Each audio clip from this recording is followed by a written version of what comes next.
5:15 a.m., December 28, 2014. Juanda Airport, Surabaya, Indonesia.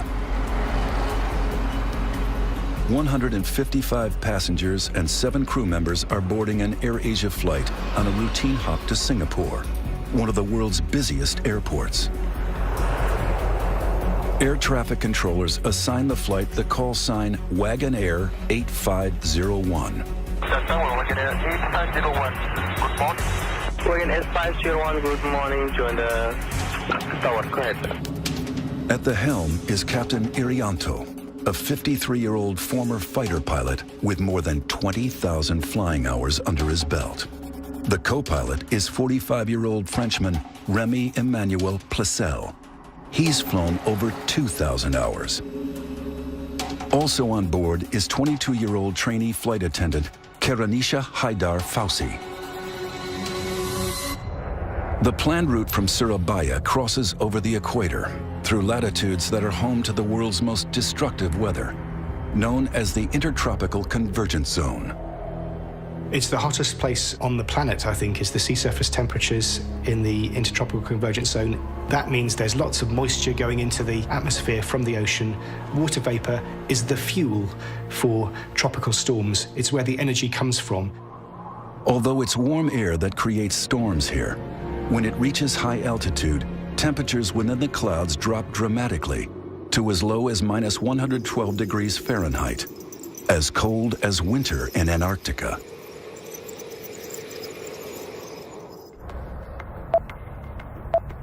Last quarter, AirAsia 8501, gain Q7. Inside the operations center, the weather is constantly monitored.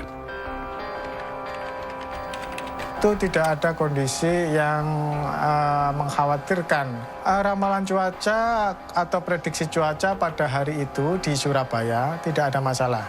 Tetapi di Singapura yang kami terima tafornya memang ada kondisi hujan ringan. The forecast is clear, but that could change at any moment. Basically, it's the bread and butter of the pilots flying in the tropics, is that they are always, on virtually every flight, flying around thunderstorms. Juanda Aircraft ready for start and push back.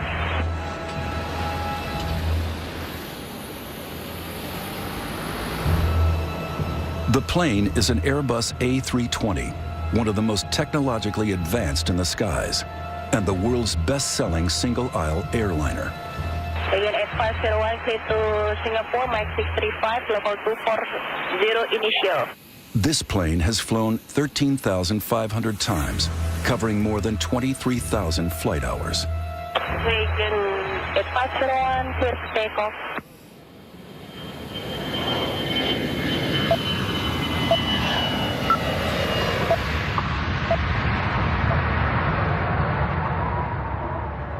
Passengers and crew settle in.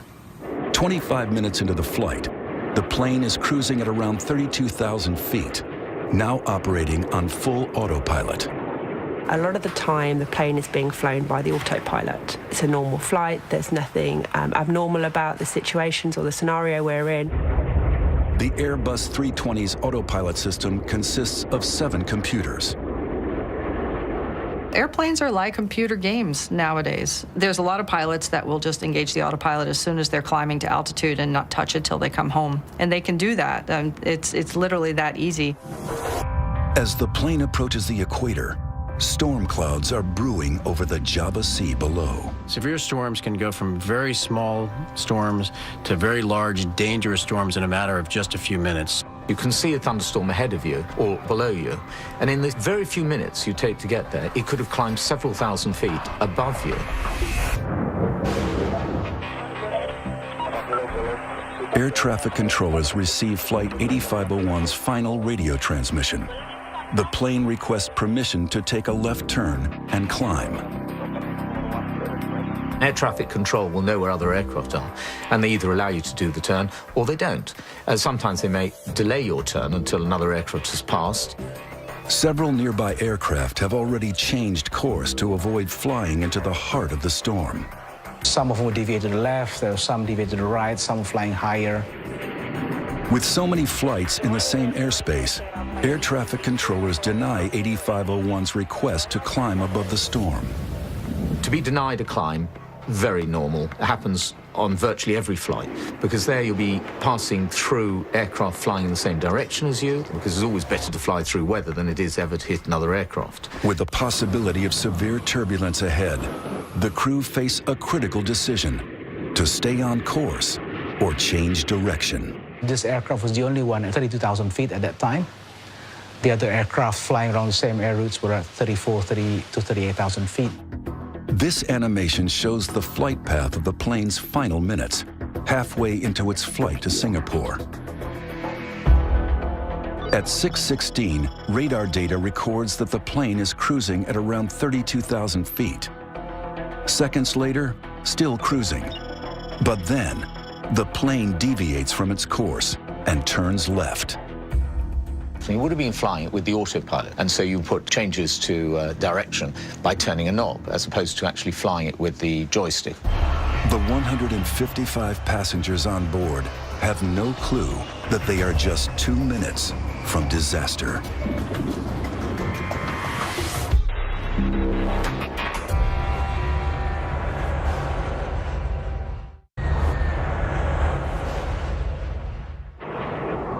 December 28th, 2014.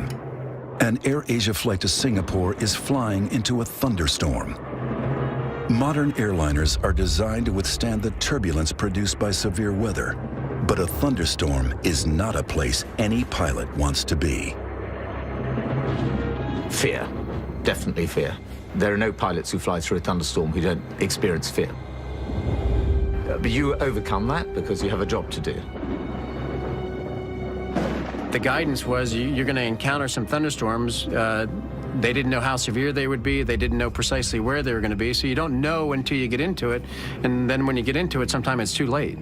A massive thunderstorm is the ultimate hazard for the crew of an airliner. In the last 50 years, bad weather has been a factor in over half of fatal commercial air accidents. I mean, there's so much energy that's being released in a storm like that. It's just chaotic. It's dangerous. It's turbulent.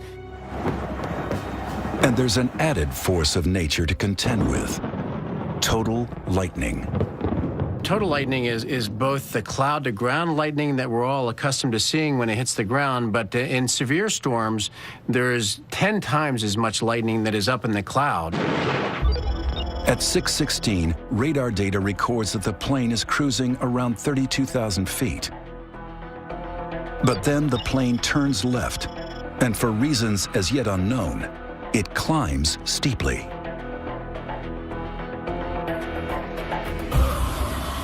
It would be dark, there would be lightning. The rain would be very noisy on the airplane, you would hear it. The aircraft can shake, the instruments can become blurred as your head is shaking, the eyeballs literally shaking your head. The responsibility is awesome. You've got the lives of many people on board. You don't actually focus on that when you're flying. And, you know, that's the honest truth. What you're thinking about is your own safety of flying the aircraft as it's supposed to be. And if you look after yourself, you're going to be looking after everybody else on that aircraft. And it's not just the pilots that are pushed to the limit. When a plane enters severe weather, it will be exposed to forces all around the aircraft, which are pushing it in a particular direction. And that can be torsional twisting and unloading and loading stresses on the airframe.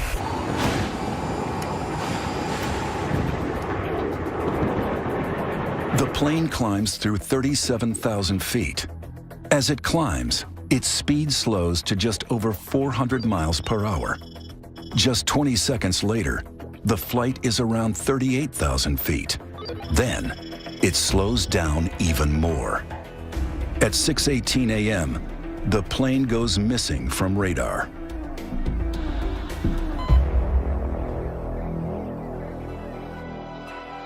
Within an hour, air traffic control announces that they have lost track of the aircraft. Distraught families are desperate for answers. Airport manager Trikora Harjo prepares for the worst. Demikian juga segala sesuatunya yang berkaitan dengan krisis center dari mulai sarana komunikasi, kemudian papan pengumuman atau papan informasi kami siapkan, dan juga kami menyiapkan informasi-informasi yang tentunya nantinya akan dibutuhkan apabila memang terjadi benar adanya atau lost contact. Then, the news is made public. 162 people are feared dead after an AirAsia flight goes missing. Within 3 hours, a massive international search effort is launched, led by the Indonesian military. Also in support are Australian, American, Russian, Singaporean, and Chinese search teams. With 30 ships, 3 warships, and more than 20 aircraft equipped with visual, radar, and sonar surveillance, covering a search area of 60,000 square miles of the Java Sea. This disappearance immediately brings back memories of an infamous unsolved mystery from the same region 9 months earlier. On March 7, 2014, Malaysian Airlines flight MH370 was en route from Kuala Lumpur to Beijing with 239 people on board. An hour into the scheduled flight, it disappeared from radar screens. The search effort was the biggest ever launched, but it failed to find the missing plane. What happened remains unknown. For 3 days, the world wondered if this would be another never-ending mystery. Could it be terrorism or a rogue pilot?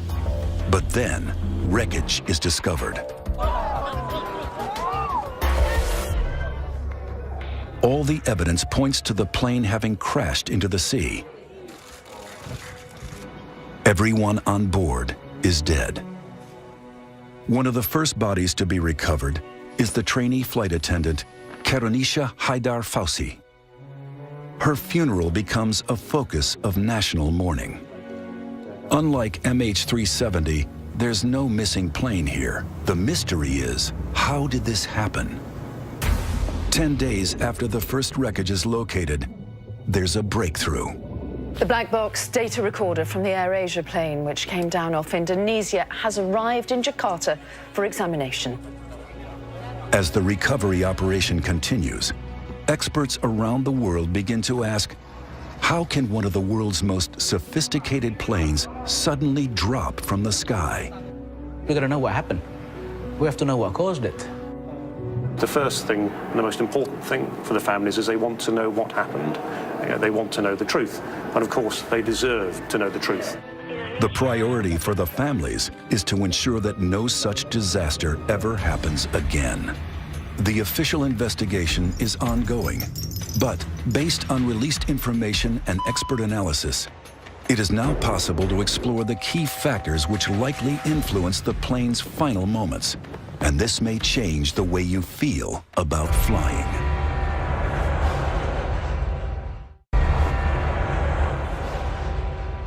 Though the researchers have the flight's black box, it only tells part of the story. Investigators dig into the data to tease out the accident's origin. We understand that there are 3 conditions that can cause the accident. First, the instrument, maybe the airplane itself, human error, and the last thing is the weather situation. The first question is, what caused the plane to climb so fast? After cruising at around 32,000 feet, the plane turns left and climbs steeply.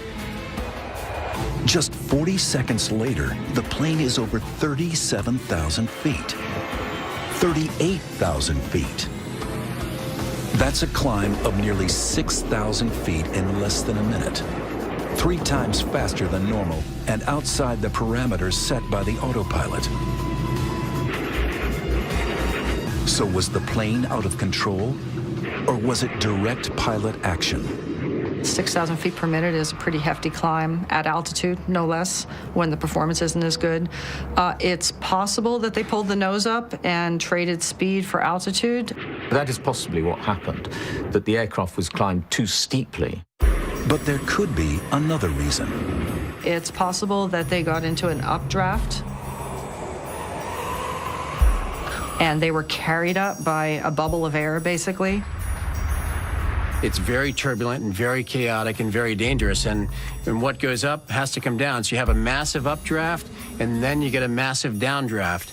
And that's just a terrible scenario for a plane and a pilot. You don't want to go into that. Experts have a good idea what happened after the plane got above 38,000 feet. The AirAsia flight must have stalled. Most people understand a stall as they would when they're driving a car, and that would be the engine stopping. That's not the case with aircraft. An aircraft stalling means that the airflow has actually broken away from the wing, and the aircraft no longer flies at this point. It is literally falling like a dead weight in the sky. The engine is still running, but the plane is falling.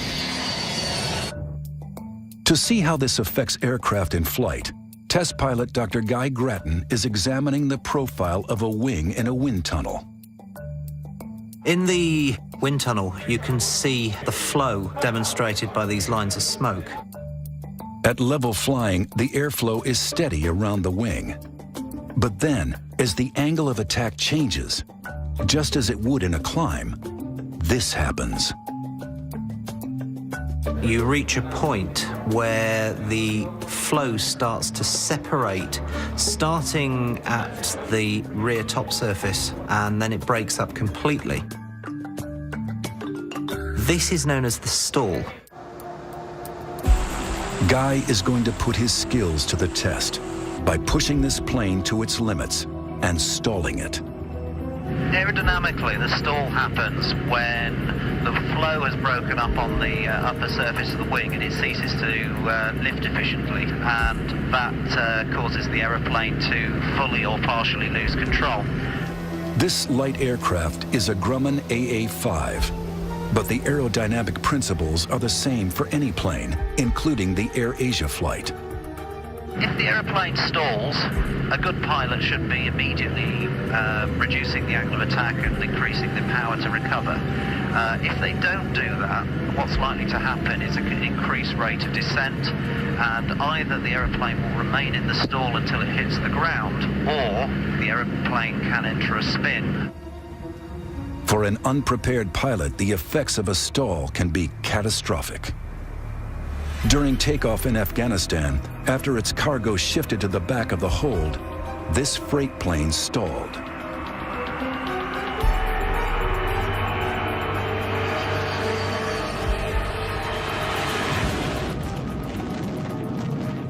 At this level, Guy is cruising, but at a very high altitude where the AirAsia plane was flying, all aircraft hit a point where speed becomes critical.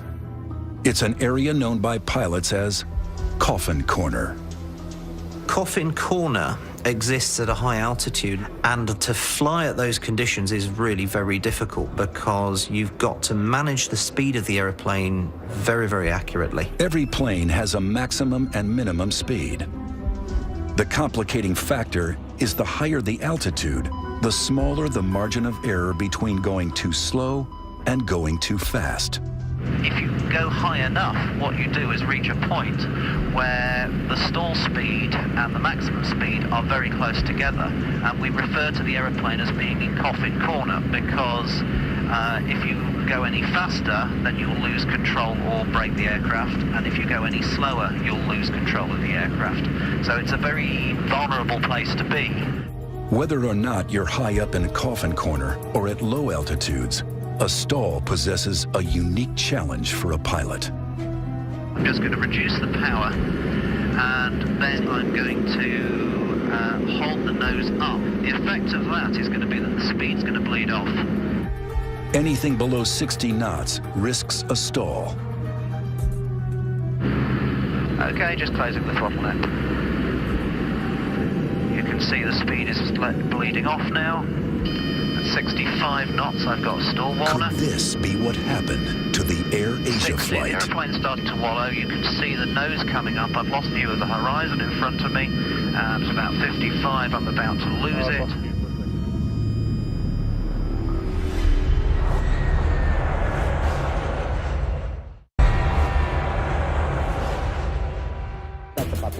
the weeks after the AirAsia flight crashed into the sea, one thing emerged as a crucial factor: stalling. Okay, just closing the throttle now. Guy Grattan is investigating what a stall means for pilots, and that means losing control of his plane. 5 knots, I've got a stall warner. The aircraft drops 200 feet. The aeroplane has stalled, you see it pitch nose down, and I'm recovering the aeroplane from the stall. To regain control, Guy dips the nose to gain airspeed, then levels out. A very dramatic stall, if you're not expecting it, can be quite frightening. Might even lift off my seat and hit my head on the ceiling of the cockpit. All commercial airliners are put through stall tests. But is this what happened to the AirAsia flight as it climbed too steeply? And if so, how did the plane get to this dangerous point? Pilots are trained to recognize the stall. In fact, first thing pilots are trained to recognize is the approaching stall. The captain of the AirAsia flight was a former fighter pilot with 20,000 flight hours under his belt. Up above 30,000 feet, there is plenty of height to recover an aeroplane from a stall. So even if the aeroplane was stalled, that in itself doesn't explain the loss of the aeroplane. So the critical question is, what other factors might have been at play? And to fully investigate that, we need to look inside the cockpit. Seasoned pilot Captain John Mahan is flying an Airbus A320 flight simulator, an exact replica of the lost plane. The reason why we try to simulate what happened in an accident or incident is for learning and whether we can take that information forward to stop it happening again. And also finding out weaknesses in the system that can lead us into difficult areas. Every reading we see, every indicator we see, will be exactly what the AirAsia pilots would have seen. For all pilots, accurate instrument displays are vital. All aircraft are designed in such a way that they give you information, and it's our job and our profession to identify that information and prioritize. The instruments are everything, and you ignore them at your peril. However, if you get an instrument failure, you have to be able to recognize it. If you follow a faulty instrument, then you can cause the aircraft to over-control, and at that point, anything can happen. Flight 123, requesting climb. This simulator has been programmed to reproduce an instrument failure while climbing from 32,000 feet. That doesn't look right. Looks like unreliable airspeed to me. Check that, please. Captain, standby is indicating 0.72. 0.72. The pilots scramble to identify the fault. Current checklist, unreliable airspeed. 396 Here, knots. it's an unreliable speed indicator. Autopilot off. Flight director's off. Birdie's up. Recognizing the fault, the crew switch off part of the autopilot protection, which hands the main controls back to the crew. Courage checklist. Seatbelt sign on. Moving to CO. Master caution. Overspeed. Caution pitch. Next, they switch off the computers related to the faulty speed indicators. Seconds later, this happens. A stall warning is an indication that you are getting into an environment where you're about to lose your lift on your wing. In an attempt to recover from a possible stall, John puts the nose down to gather speed and drops 5,000 feet, then levels out. Wings, maintain wings level. Speed 370. In this case, John recovers the plane successfully. Maintaining 30,000 feet. In the case of the AirAsia flight, we know that the Airbus 320 climbed rapidly and that it probably stalled at 38,000 feet. We also know that faulty instruments contributed to another tragic Airbus disaster and another stall 5 years earlier. On June 1st, 2009, Air France Flight 447 was en route from Rio to Paris with 237 passengers and crew on board. At 2:10 a.m., the Airbus 330 went missing from radar. Un accident tragique. It was 2 years before the flight's black box recorder was found and finally revealed its secrets. Colleen Keller is an air traffic investigator who worked on the search for Air France 447. The similarities with the AirAsia crash are striking. It ran into bad weather right around the tropical conversion zone, right at the equator. The initial malfunction was caused by the computer shutting down. On the side of the plane are metal cylinders that measure airspeed. They are called pitot tubes.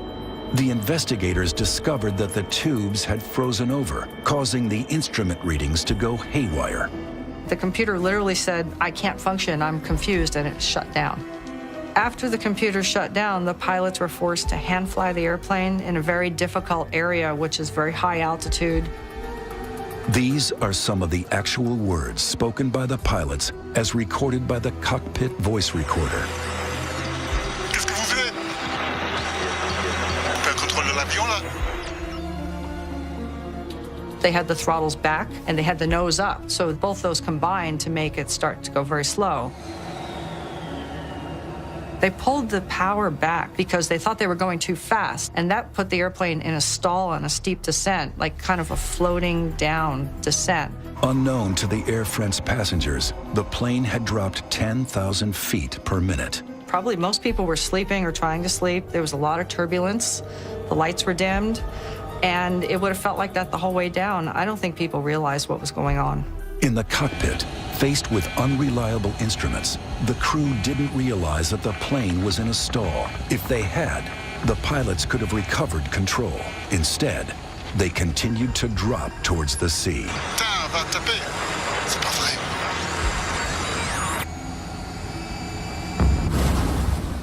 Why did they do that? It's impossible to tell because we can't really get into the minds of the pilots who died there. The Air France tragedy highlighted the fact that pilots need to have better basic skills. I think people were very surprised at the confusion in the cockpit. People think of pilots as being very professional, but they're just human. Did the AirAsia flight suffer a similar fate? One thing we're looking at, which is rather like Air France 447, is potential problems with the aircraft, which then confuse the computer systems, which then cause a very heavy burden on the pilots. What could have forced these pilots to make a deadly split-second choice?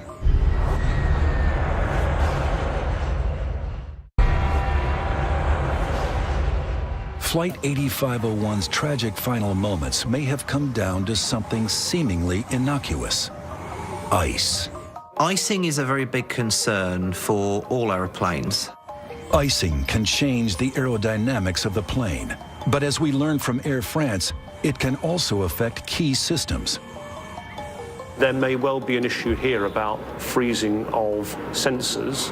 Satellite weather data from the day of the AirAsia crash reveals incredible freezing temperatures in the clouds. At the top of the storm, it's nearly as cold as the coldest day in Antarctica, as low as -112 degrees Fahrenheit. This wind tunnel replicates flying through a typical cloud at a temperature of just -4 degrees. Here, a pitot tube is put to the test. If the heaters that are supposed to keep the tubes warm fail, this happens. Ice blocks the tube, which means in the cockpit, the readings the pilots receive could be incorrect. But with no suggestion from the AirAsia authorities that these airspeed indicators failed, it remains speculation. The most plausible theory is potential problems with the aircraft and then how the crew responded to what the aircraft was doing. That the plane fell out of the sky is not in doubt.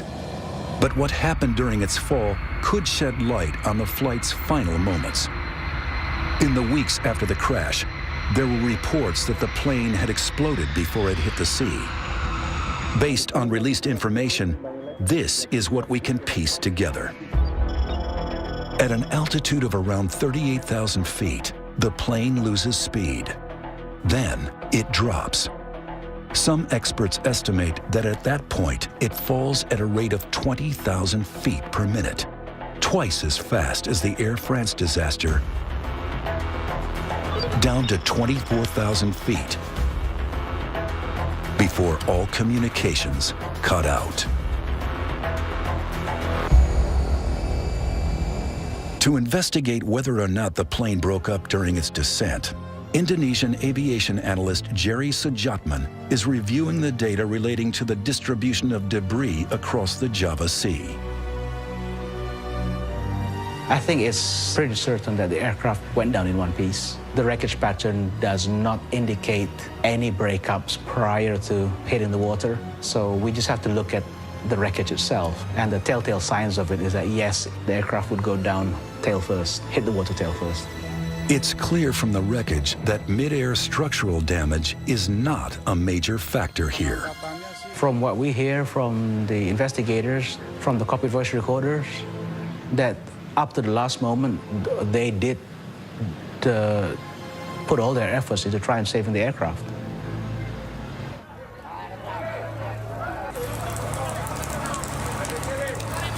The official investigation is ongoing. But one thing most experts agree on is that severe weather was a factor in both the Air France and Air Asia crashes. In the last 50 years, weather has contributed to over half of all fatal commercial airliner accidents. But there's one type of turbulence that doesn't occur in stormy skies, and it could affect all of us. Anyone who's been on a plane at cruising levels, flying through clear blue skies, you'll know that it's possible suddenly to hit turbulence that the pilot couldn't see coming, so it literally comes out of the blue. It's called clear air turbulence. At the moment, there's no onboard electronics that can see it. The pilot can't see it. It really is invisible. Inside pockets of air, wind direction changes suddenly and severely. It's been known to cause structural damage to planes and has caused injury and death. The shocking truth is that an Air Asia type event could happen anywhere in the world today. There's still not the technology in place for controllers and pilots to make sure that they don't fly into severe weather. Here at the University of Tokyo, Professor Suzuki is looking to change that. I believe the air travel becomes safer and safer. However, we have to establish a new technology to overcome the weather conditions. Clear air turbulence is invisible, so it's very difficult for an aircraft. It can change the acceleration of the aircraft and attitude suddenly. It's very dangerous. This device is designed to detect it. Behind this lens is a shortwave ultraviolet laser. It's a technology called LiDAR. It detects clear air turbulence by spotting currents of water molecules. This is our LiDAR systems. It's prototype one. And this is an optical antenna. And this antenna can receive the reflection from a laser beam. In flight tests, this LiDAR system detects the range of moving water molecules in the air at a distance of up to 18 miles. The aim is to develop a more streamlined onboard turbulence early warning system within years. So there is a possible future there for us in which we could see fleets of airlines fitted with this technology, making encounters with severe turbulence a thing of the past. There's one more advance being rolled out that is set to revolutionize our skies. And it might help prevent an Air Asia type crash in the future by tracking planes in real time.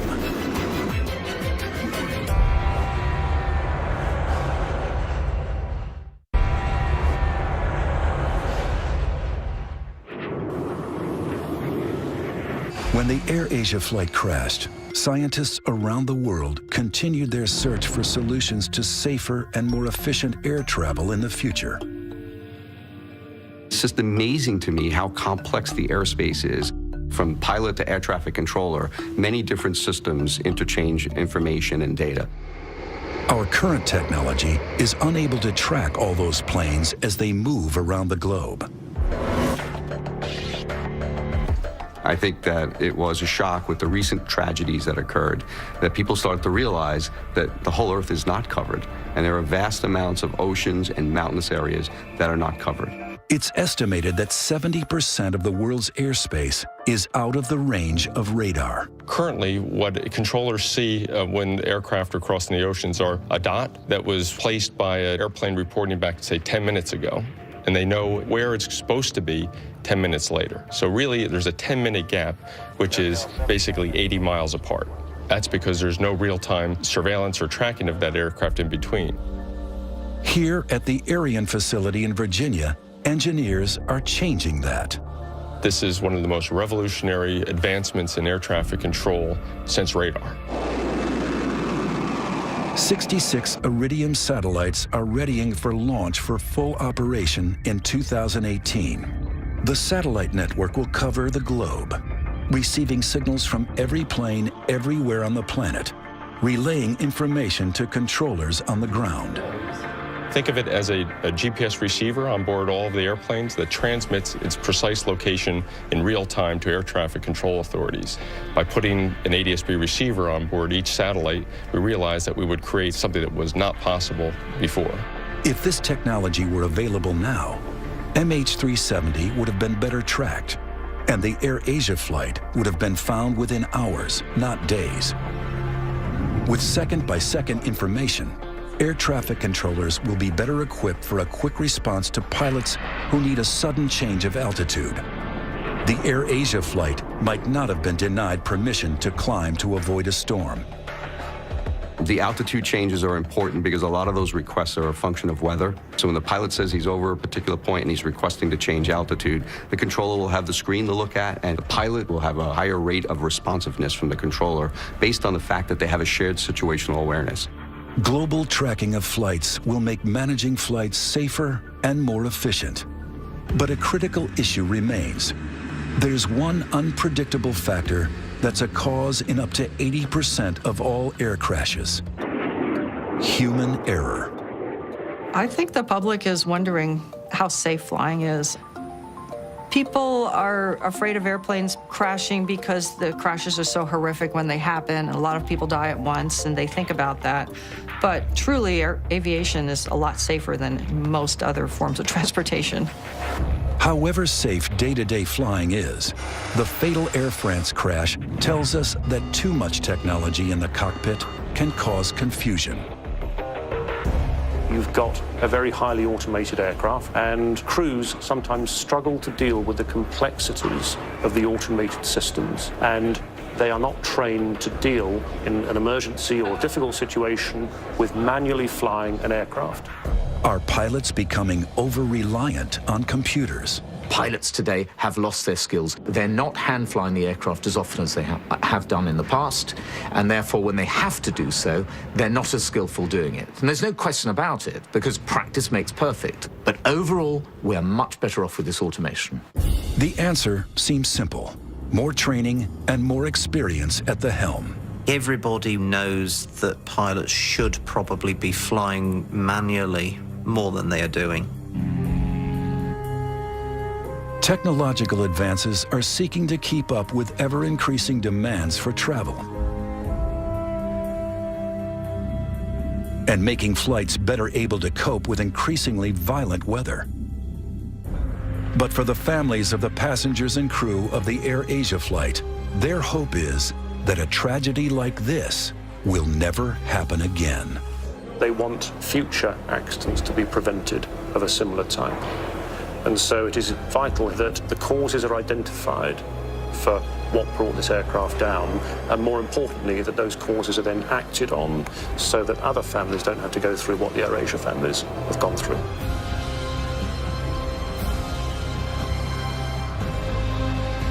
This accident, to me, is a very sad one because I see Indonesia AirAsia as probably the safest Indonesian airline there is.